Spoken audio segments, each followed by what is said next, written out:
इशरत जहां एनकाउंटर, एक ऐसा नाम, एक ऐसा केस जो एक दशक से भी ज्यादा तक हमारे देश की राजनीति, मीडिया और अदालतों में गूंजता रहा।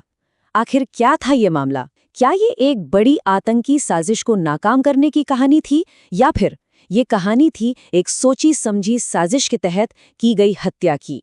चलिए आज इसी उलझी हुई गुत्थी को सुलझाने की कोशिश करते हैं। देखिए, शुरुआत में तो ये मामला बिल्कुल सीधा और साफ लग रहा था। मतलब जो पहली ऑफिशियल रिपोर्ट आई वो इतनी क्लियर थी कि उस पर सवाल उठाने की कोई गुंजाइश ही नहीं थी। और वो सीधी सी कहानी क्या थी? यही कि लश्कर-ए तैयबा के 4 खतरनाक आतंकवादी गुजरात के तत्कालीन मुख्यमंत्री को मारने के मिशन पर थे। और इससे पहले कि वो कामयाब हो पाते, गुजरात पुलिस ने एक मुठभेड़ में उन चारों को मार गिराया। बस, केस क्लोज। एक बड़ी आतंकवादी साजिश नाकाम कर दी गई। कम से कम दुनिया को तो यही बताया गया था।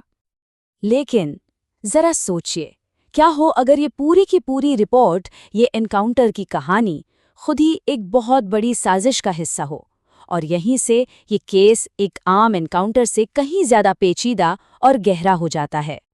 तो चलिए कहानी को बिल्कुल शुरू से शुरू करते हैं। समझते हैं कि पुलिस के मुताबिक 15 जून 2004 की उस रात आखिर हुआ क्या था। पुलिस की कहानी सुनेंगे तो किसी एक्शन फिल्म का सीन लगेगा। 14 जून की रात को एक टिप मिलती है कि एक नीली इंडिका कार में लश्कर के आतंकी शहर में घुस रहे हैं। सुबह के 4 बजे वो कार दिखती है, पीछा शुरू होता है। पुलिस का कहना है कि उन्होंने कार के टायर पे गोली चलाई, कार बेकाबू होकर डिवाइडर से टकरा गई, और इसके बाद कार के अंदर से AK-56 जैसी खतरनाक राइफल से फायरिंग शुरू हो गई। पुलिस ने जवाबी फायरिंग की और चारों ढेर हो गए। और एनकाउंटर के बाद जो सबूत मिले, उन्होंने तो पुलिस की कहानी पर जैसे मोहर लगा दी। मारे गए लोगों में थे जावेद शेख, 19 साल की इशरत जहां, और 2 लोग जिनके बारे में कहा गया कि वो पाकिस्तानी हैं। कार से AK-46 राइफल मिली, पिस्तौलें मिली, और सबसे हैरान करने वाली चीज, 30 नारियलों के अंदर छिपाया गया पूरा 17 किलो विस्फोटक। यहां तक तो सब कुछ ठीक था, एक कामयाब एंटी टेरर ऑपरेशन। लेकिन इसी एक घटना से 2 बिल्कुल अलग, एक दूसरे के एकदम उलट कहानियां पैदा हुईं, और इन्हीं कहानियों ने देश में एक ऐसा विवाद खड़ा कर दिया जो सालों तक चला। इस पूरे विवाद के सेंटर में थी एक पहचान। इशरत जहां कौन थी? पुलिस के लिए वो लश्कर की एक खतरनाक आतंकवादी थी जो एक बड़े मिशन पर थी। लेकिन उसके परिवार के लिए वो एक 19 साल की कॉलेज स्टूडेंट थी जो अपने पिता की मौत के बाद अपने 6 भाई बहनों को पालने के लिए सिर्फ 3,000 रुपए महीने की एक छोटी सी नौकरी कर रही थी। एक ही इंसान की 2 इतनी अलग तस्वीरें, सोचिए। और बहुत जल्द ये मामला सिर्फ एक पुलिस एनकाउंटर नहीं रहा, ये एक सियासी तूफान बन गया। मानवाधिकार संगठनों ने इसे एक और फर्जी एनकाउंटर बताया। खुद लश्कर-ए-तैयबा ने पहले इशरत को अपनी शहीद बताया और फिर मुकर गए। इशरत की मां ने कोर्ट में CBI जांच की मांग कर दी, और जब इशरत के जनाजे में हजारों लोगों की भीड़ ने पुलिस के खिलाफ नारे लगाए, तो ये साफ हो गया कि ये विवाद इतनी आसानी से थमने वाला नहीं है। और यहीं से शुरू हुआ जांच का एक ऐसा चक्रव्यूह जिसमें एक के बाद एक रिपोर्ट तो आई, लेकिन सच साफ होने की बजाय और भी ज्यादा उलझता चला गया। साल 2009 में मजिस्ट्रेट SP तमांग की एक रिपोर्ट ने तो जैसे धमाका ही कर दिया।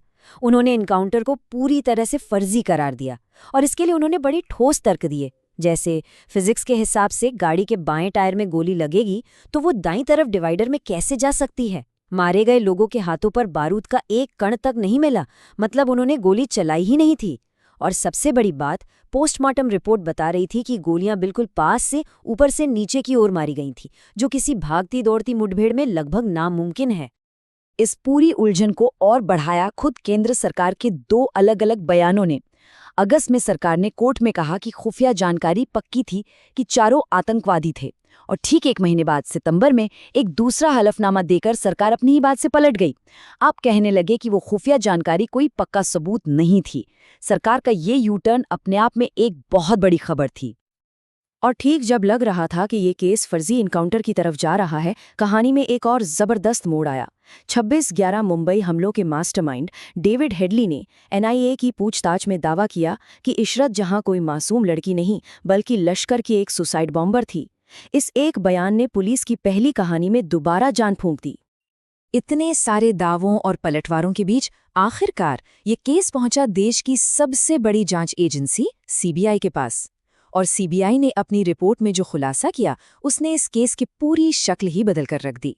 सीबीआई के मुताबिक ये कोई इनकाउंटर था ही नहीं, ये एक ठंडे दिमाग से की गई, पहले से प्लान की हुई हत्या थी।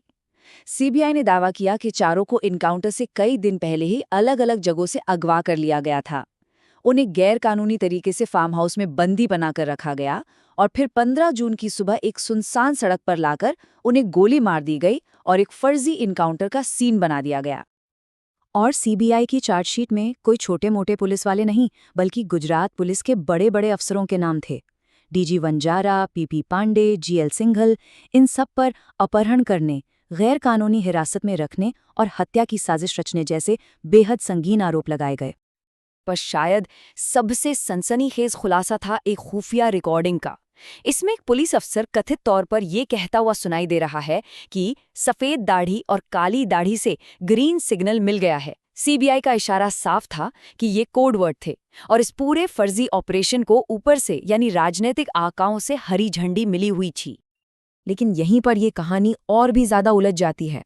एक तरफ सीबीआई ने एनकाउंटर को फर्जी बताया, लेकिन दूसरी तरफ उन्होंने ये भी माना कि इंटेलिजेंस इनपुट सही था।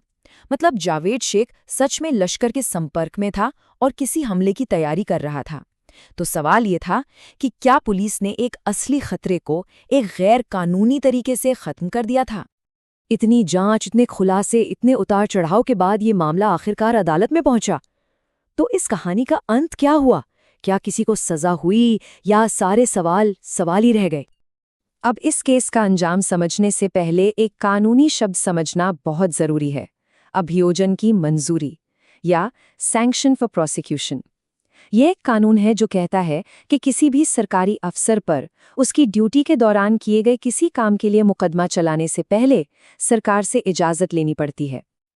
और यही कानूनी दांव पेंच इस पूरे केस का अंत बन गया। सरकार ने आरोपी पुलिस अफसरों पर मुकदमा चलाने की वो जरूरी मंजूरी देने से ही इनकार कर दिया और बिना इस मंजूरी के अदालत के हाथ बंधे हुए थे। नतीजा, एक एक करके सारे आरोपी अफसर बरी हो गए। आखिर में सालों की इस लंबी लड़ाई से थककर इशरत की मां ने भी केस से अपना नाम वापस ले लिया और ये मामला आधिकारिक तौर पर हमेशा के लिए बंद हो गया। तो आखिर में हमारे सामने दो बिल्कुल अलग अलग सच खड़े हैं। क्या ये एक असली आतंकी हमले को रोकने वाला एक जायज़ ऑपरेशन था जिसमें शायद कुछ प्रक्रियागत गलतियां हुई हों, या फिर ये राष्ट्रीय सुरक्षा के नाम पर की गई एक ठंडे दिमाग की हत्या थी? सबूत दोनों तरफ इशारा करते हैं और सच कहीं बीच में खो गया है। शायद इस पूरे मामले की उलझन और दर्द को एक लाइन में बयां करती है मुख्य आरोपी डीजी वंजारा की वो चिट्ठी जो उन्होंने जेल जाने के बाद इस्तीफा देते हुए लिखी थी। उन्होंने लिखा, मेरे भगवान ने मुझे धोखा दिया है। ये एक लाइन शायद इस केस की राजनीतिक और निजी दोनों त्रासदियों को बयां कर देती है। केस तो बंद हो चुका है, फाइलें बंद हो चुकी हैं, लेकिन सवाल आज भी जिंदा है। क्या सच कभी सामने आएगा या वो हमेशा के लिए इन फाइलों में ही दफन रहेगा?